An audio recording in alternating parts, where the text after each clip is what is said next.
Olá, hoje nós vamos falar de epidemia. Nós trouxemos um epidemiologista, uma palavra difícil de falar, né?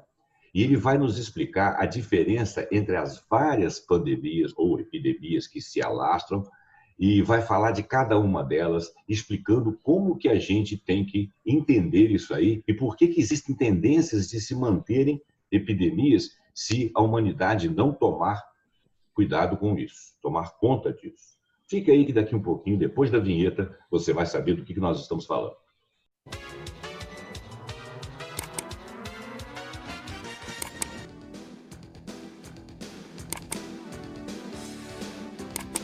Está no ar pela TVE de Juiz de Fora e pela FM Premium, a mesa de debates aqui na TVE de Juiz de Fora. Eu sou José Roberto Abramo e com muito prazer eu trouxe aqui Ari, que ele vai dar um breve currículo, vai dizer para nós por que ele está aqui, qual é a importância do trabalho que ele faz como epidemiologista, como geneticista, né? E vai nos explicar as diferenças entre as várias pandemias. Nós tivemos pandemia em 2002, nós tivemos uma pandemia, ela não chegou a se alastrar tanto, mas nós tivemos uma pandemia, né, em 2009, depois nós tivemos outra em 2012, e vieram outras intermediárias e que foram detidas, inclusive, a tempo. E para me acompanhar aqui no programa, na chefia aqui do programa, no comando, o nosso amigo Rogério Pasqualino, emérito aqui da casa, pessoa muito simpática, uma pessoa muito culta, que versada em todos os assuntos. Tudo bom, Rogério? Fico feliz. Tudo bem, Zé. Obrigado aí, obrigado, Ari. Viu? Muito importante o seu tema hoje. Vamos fazer um programa, mais uma vez, muito esclarecedor, não é isso? Perfeito. O Ari, eu gostaria que você começasse a falar o seu currículo e entrasse falando assim, por que acontecem, em princípio, as epidemias e por que elas se alastram, por que elas viram pandemias. Me parece que é assim, endemia, epidemia e pandemia, né? Fala um pouquinho sobre isso aí para o nosso ouvinte aqui ficar esclarecido. Bom dia, Roberto. Bom dia, Rogério. Bom dia aos ouvintes. Não sei se ouvintes ou telespectadores, né? Os dois. Os dois. Meu nome é Ari, eu sou professor aqui da UFJF. A minha área de formação específica é a virologia. Eu sou biólogo formado no estado de São Paulo, fiz mestrado na área de vírus respiratórios, doutorado e 2 pós-doutorados nessa área. Aí eu venho mexendo com vírus respiratórios desde 2001. Então, já 19 anos que eu estudo esses vírus. Roberto, assim, esses termos epidemiológicos são bem variados, né? No caso que você citou aí, das endemias, epidemias e pandemias. As endemias são quando uma determinada doença ela acaba circulando numa região e ela fica restrita geograficamente nessa região. Então, quando a gente fala que é endêmico aquele problema ou aquela doença, é porque ela diz respeito a uma determinada região. As epidemias já têm um caráter um pouco maior. Tá? Elas podem afetar cidades inteiras, elas podem afetar estados inteiros, tá? Mas nada mais do que a disseminação desses agentes infecciosos de uma forma geral, não só vírus. Tá? E as pandemias são quando essa disseminação acontece de forma global. Então, a gente pode dizer que é uma epidemia global, mundial. Então, a gente tem a ocorrência, no caso aí, dos vírus em diversos países do mundo. No caso desse coronavírus, praticamente todos os países do mundo apresentam casos desse vírus, de infecção por esse vírus.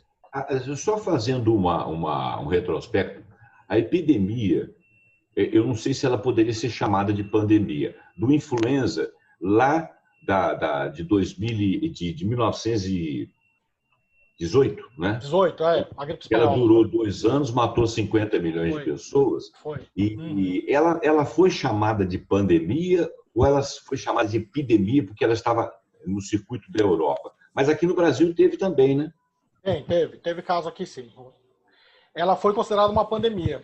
Tá? Ela foi considerada uma pandemia que teve 2 ondas, né? Essa primeira em 1918 e uma segunda em 1919. Realmente você tem razão, estima-se que ela pode ter levado a óbito de 50 a 100 milhões de pessoas em 2 anos. Naquela época tinha menos controle que hoje, né? Menos maneira. Sim. E o agente infeccioso era outro, né? Era um influenza do tipo H1N1, só que não igual a esse de 2009. era um H1N1 de origem aviária. Esse de 2009 foi de origem suína, né? Em porcos. Só para fazer um termo de comparação, eles dizem que naquela época os jovens estavam sofrendo mais com H1N1 do que os mais velhos, porque os mais velhos já haviam tido outros H1N1, né? E então eles tinham o organismo mais ou menos preparado. E aquele H1N1 era uma novidade para os meninos e para os mais jovens e muito agressivos. Sim. Na epidemia de agora, nós estamos com uma outra característica, porque o agente infeccioso é outro, né? Ele é muito mutante. E fala um pouquinho disso aí, só para a gente comparar essas duas epidemias. É o seguinte, Roberto, o vírus clássico que causa a pandemia, que a gente conhece, que causou a maior parte das pandemias até agora, é o vírus influenza, o vírus da gripe. Tá? Esse é o vírus clássico causador de pandemia, ele é um modelo para a gente estudar a pandemia. Ele, por exemplo, em 2009, ele veio de origem suína.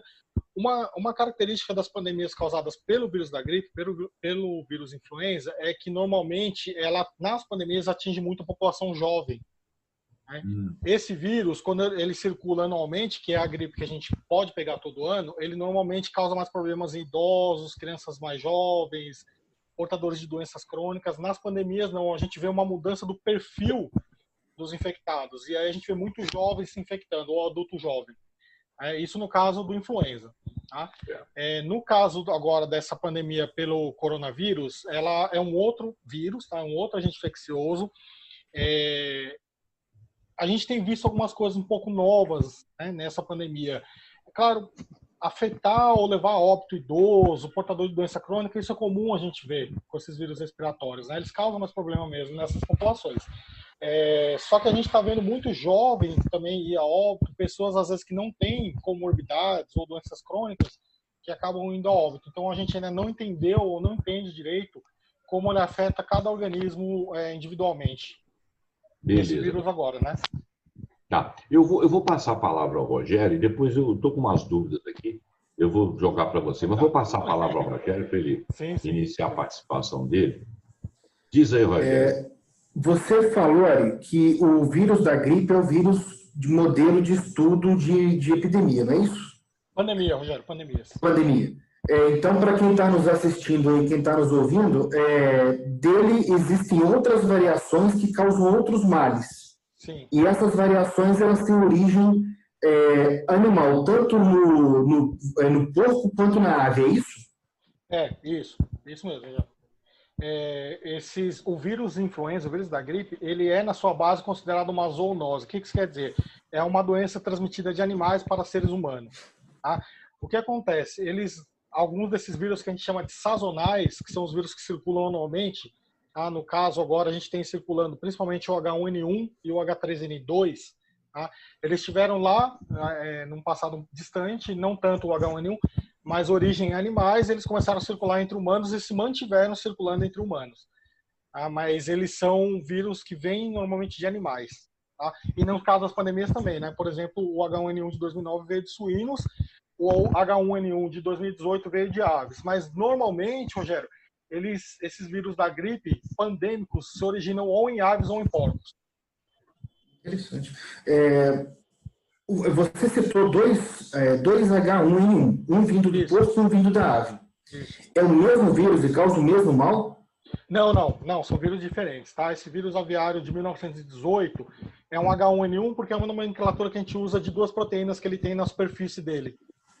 Esse H é de hemaglutinina e o N é de neuraminidase, que são essas duas proteínas que tem na superfície do vírus. Então, o H1N1 de 1918, da gripe espanhola, era um de origem aviária super patogênico. Tá? Tanto é que matou talvez 50 milhões de pessoas, ou mais.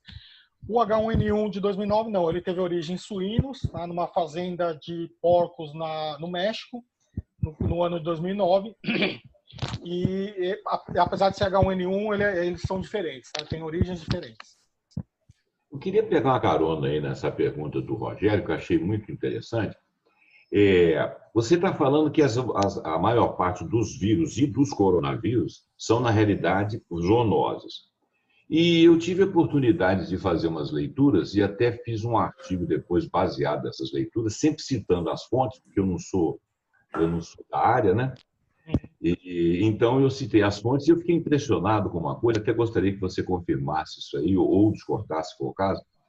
Nesse trabalho, eu mencionei que os artigos científicos estavam fazendo uma crítica à nossa forma de reunir animais de espécies selvagens, inclusive, nas mesmas fazendas. Essas fazendas teriam tamanhos colossais.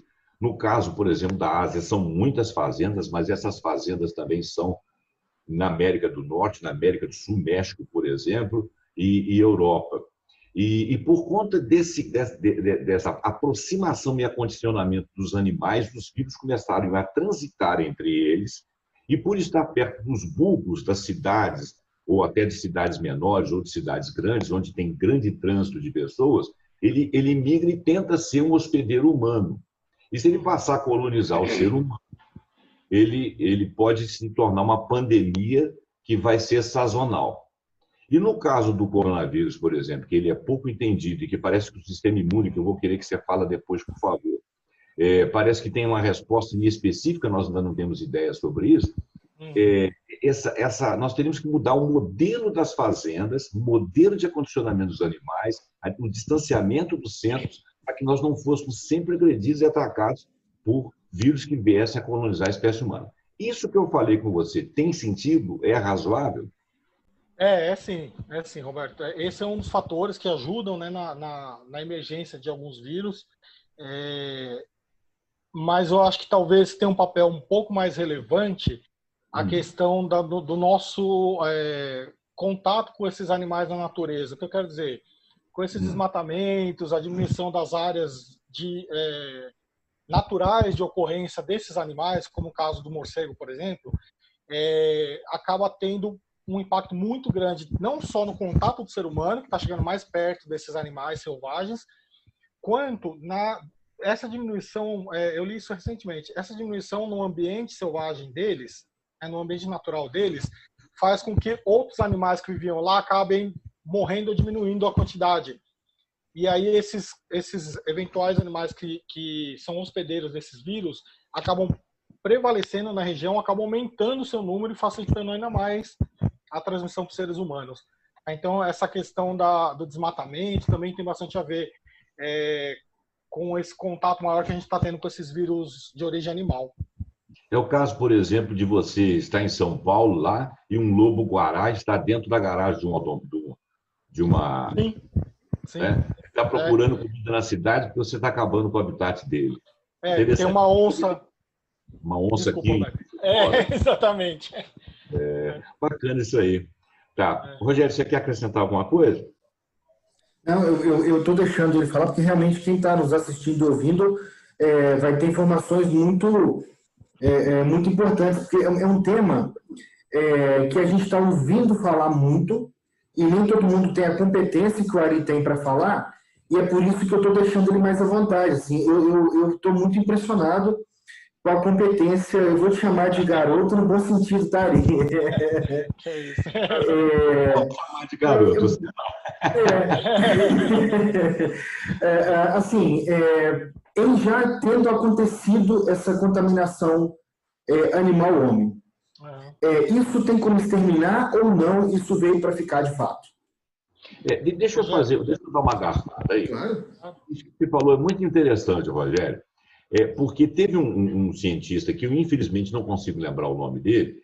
Ele disse o seguinte: se uma população do mundo se permitir ser colonizada pelo coronavírus, e daí o isolamento social teria que ser muito mais radical, dada a letalidade dele, né? Porque ele se transmite muito rapidamente, mesmo com letalidade de 2%, ele, né, faz um estrago danado. Pois é. Então, se ele conseguir colonizar uma quantidade de pessoas, ele passa a sazonalidade de uma gripe, por exemplo, e ele sendo letal, o nosso organismo demandaria um tempo para se acostumar, e até que ele não fosse tão letal assim, que nós pudéssemos resisti-lo. Então, dentro desse prisma aí, é verdade essa questão da colonização? Nós temos como evitar isso ou, inevitavelmente, ele já está dentro dessa colocação que o Rogério fez aí? Falando primeiro do comentário do Rogério, eu acho que a gente tem que tomar alguns cuidados, Rogério, principalmente nessa questão dessa interface humano-animal. Né?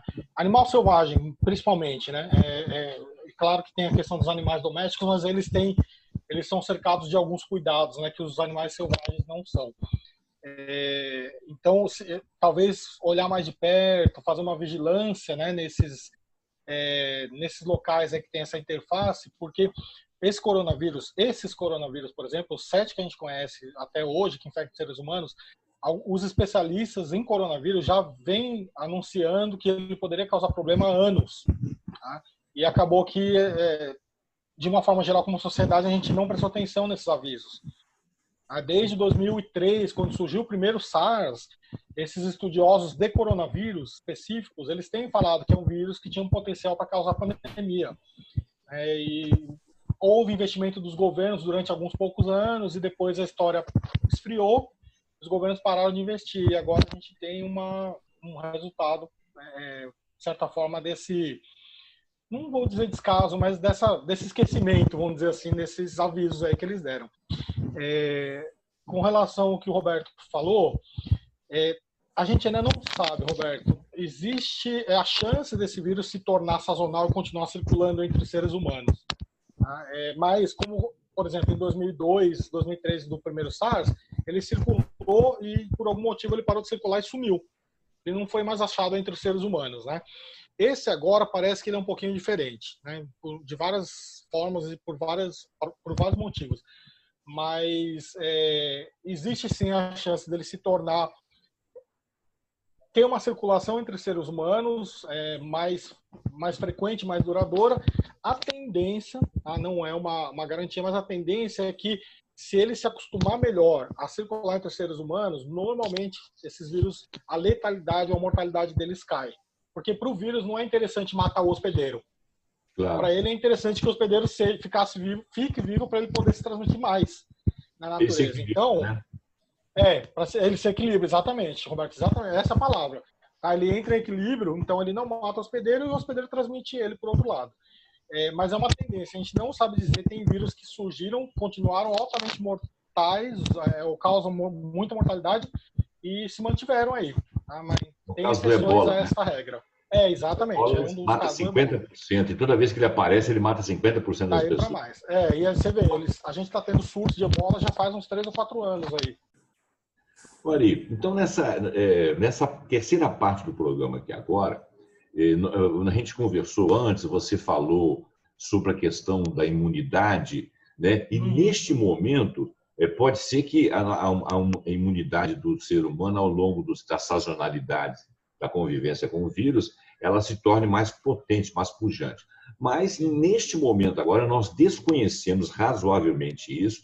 As vacinas estão sendo feitas nas fases em paralelo, ou seja, a gente não tem certeza que, produzida, passando por todas as fases que elas vão ter efeito, elas não vão ter tempo de testagem suficiente, elas têm que chegar ao mercado o mais cedo possível para se tentar evitar uma mortandade muito grande.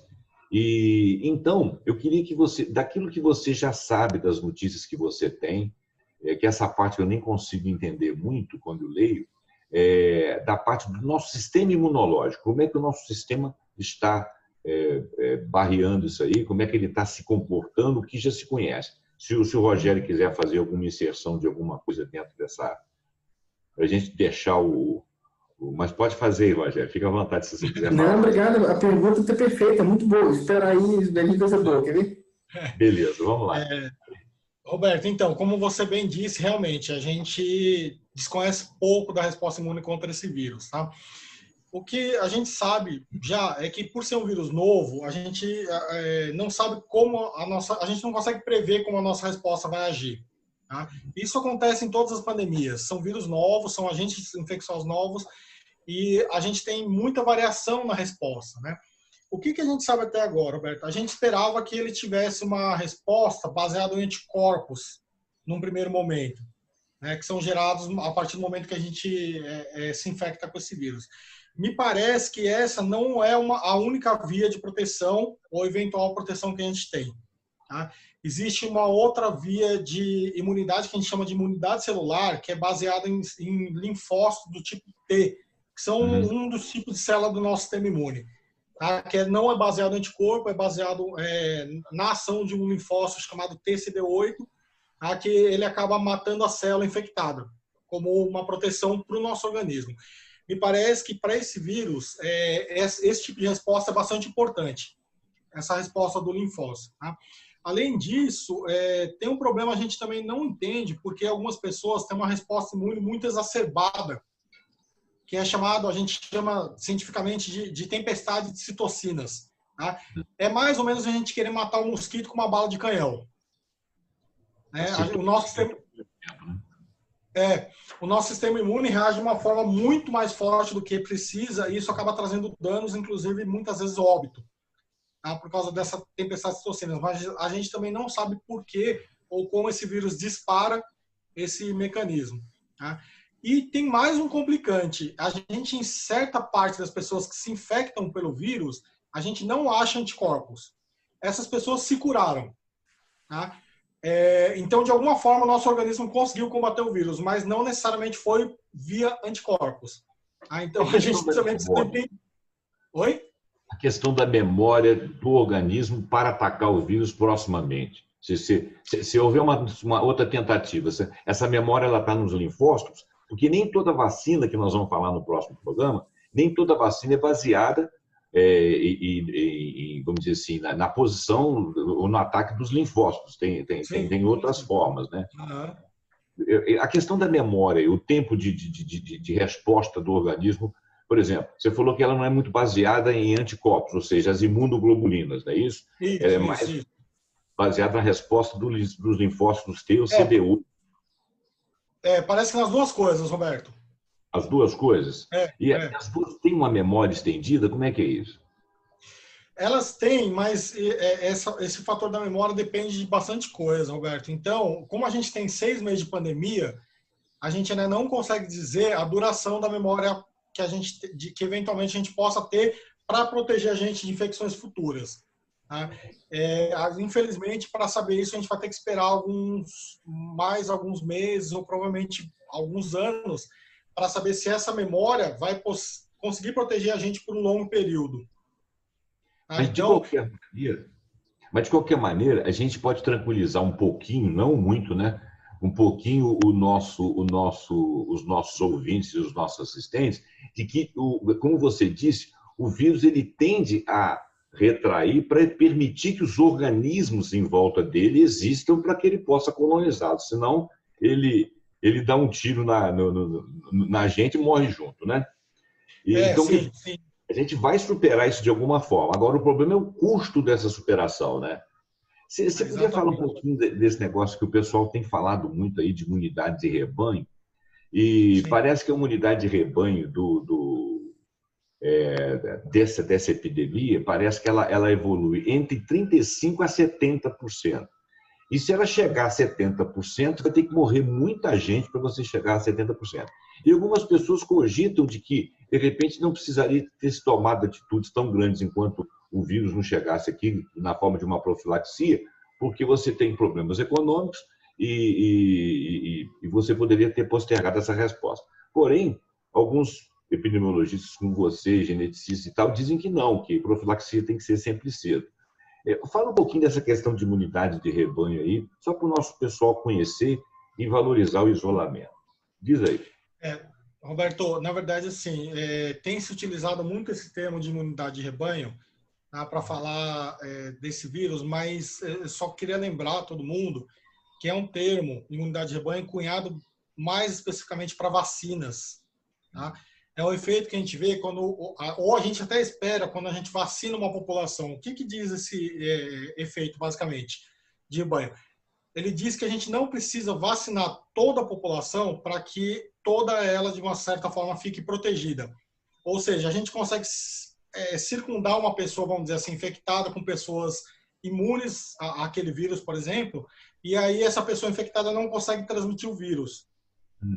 Então, ou seja, não precisa vacinar a princípio 100% das pessoas para proteger todo mundo. É mais ou menos isso. Só que isso, não sei de que forma começou-se a se usar esse termo para a doença, inclusive a falar que essa imunidade serviria para proteger o restante da população, mas o problema não é bem esse, né? que você tem razão. Lá no começo estavam falando de 60%, 70% de infectados. Isso é muita gente. É muita gente. Aí saiu alguns estudos novos algumas semanas atrás falando aí de 20 a 30% das pessoas infectadas para que esse vírus não circulasse mais. Tá? Mas imaginem vocês que a gente está talvez 2 a 5% da população mundial infectado e a gente já está com quase 1 milhão de mortos. Tá? Então imagine para a gente chegar nos 20% quantas pessoas teriam que morrer. Então esse termo e essa ideia de usar a imunidade de rebanho para tentar proteger a população da infecção natural, ela não funciona muito bem, não. Então, o que a gente, como você bem disse, que a gente tem realmente, por enquanto, medida profilática, é os cuidados com a nossa proteção, né? Usando máscara, lavando as mãos, cobrindo a boca ao tossir, o nariz e manter o distanciamento social. A discussão de se a gente entrou muito cedo ou não nessas medidas, Roberto, é uma discussão bem complicada. Eu entendo realmente o impacto financeiro. A gente vive isso no nosso dia a dia. Minha mulher teve redução de salário, por exemplo. Só que se a gente fosse postergar muito isso, talvez a gente hoje em dia tivesse mais casos ainda. Então, o isolamento é, por enquanto, a única ferramenta que a gente tem mais eficaz contra esse vírus, até sair uma vacina. Beleza. Eu acho que nós estamos caminhando para o final do programa. Se o Rogério quiser se pronunciar sobre alguma coisa, o pessoal está falando, o pessoal parece que se desensibilizou um pouco. As pessoas estão nas ruas. Eu confesso que ainda estou no mesmo ritmo que eu estava antes, né? Eu só vou na rua pontualmente, porque eu sou garoto novo, né? Não posso me contaminar assim com muita facilidade, né? Sim. Então, mas eu acho que o pessoal está um pouco mais relaxado, desensibilizaram um pouco. E outro dia, um rapaz fez um comentário muito engraçado, que eu morri de rir, que ele disse o seguinte: realmente a curva subiu muito e está estável, mas ela está estável na alta, né? Aí ele falou até daquele negócio que eu comentei com você. Ele falou assim: se você fizer um coma induzido número 3, que o cara está quase perto da morte, e ele ficar toda a vida naquele coma induzido, ele também está estável, só que está próximo da morte. E mais estável que isso é você morrer, porque aí você está morto. Quer dizer, estabilidade não é melhora, não é segurança, né? Eu queria que você comentasse isso aí para o nosso pessoal. Nós precisamos de abaixar essa curva, então as pessoas ainda não podem relaxar.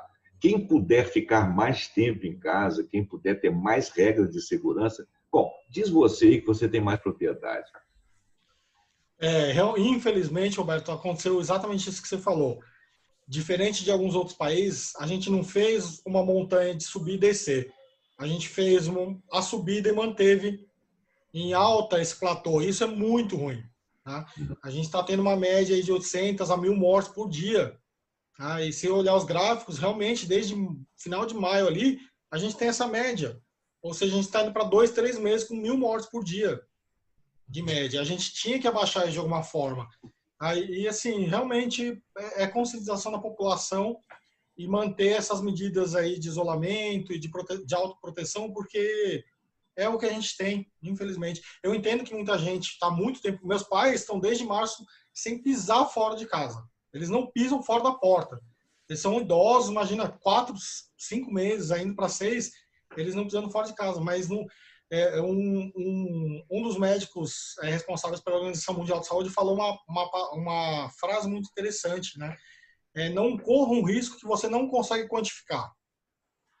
Ou seja, você não sabe por que um atleta super jovem está morrendo e por que um idoso de 103 anos sobrevive. Então a gente não quantifica, não sabe quantificar esse risco ainda. Então não vale a pena a gente correr, mas eu entendo que a população está já cansada, a gente está cansado, né? Nós estamos cansados, mas infelizmente eu acho que a gente vai ter que tentar aguentar mais um pouquinho aí até a vacina surgir. Pelo menos ter essa consciência de manter, né? Se você tem um negócio, manter o mais isolado possível, né? E a gente tem essa, eu acho que o nosso povo tem essa noção. O Ari, Você vai voltar na próxima terça-feira, né? Sim. Nós vamos ter mais um programa aí para os nossos ouvintes da rádio e para a TV da Premium e da TVE, e que será sobre vacinas, né? Uhum. E então eu gostaria de dar as despedidas aí para o Rogério, se ele quiser fazer um comentário, também para você, e logo depois eu vou encerrar o programa. Diz aí, Rogério, finaliza a sua. Agradecer ao Ari pela aula, né? Um espetáculo de conhecimento.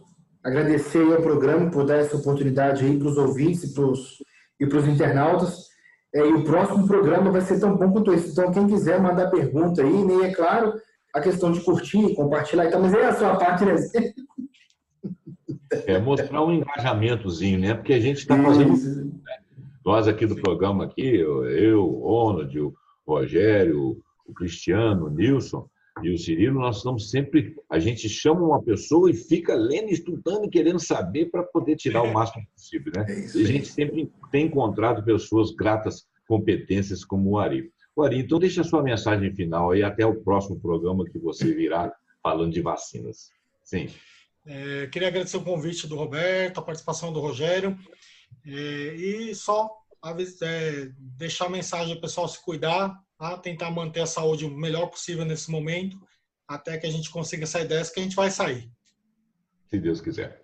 Gente, então, olha, a mensagem ela não pode ser muito otimista, porque a gente precisa ter responsabilidade, né? Não pode ser nem o pessimismo desenfreado, nem o otimismo certo. A gente tem que ter otimismo com responsabilidade, né?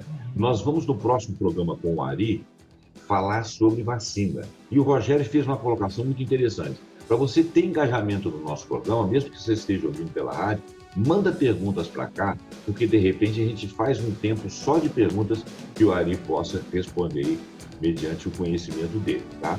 Então eu vou agradecer o Ari por ter estado aqui, vou agradecer o Rogério por estar abrilhantando aqui o nosso debate. Vou agradecer você, o nosso telespectador e o nosso ouvinte, pelo seu interesse. Espero que seja bastante útil para você esse e outros programas que nós fizemos.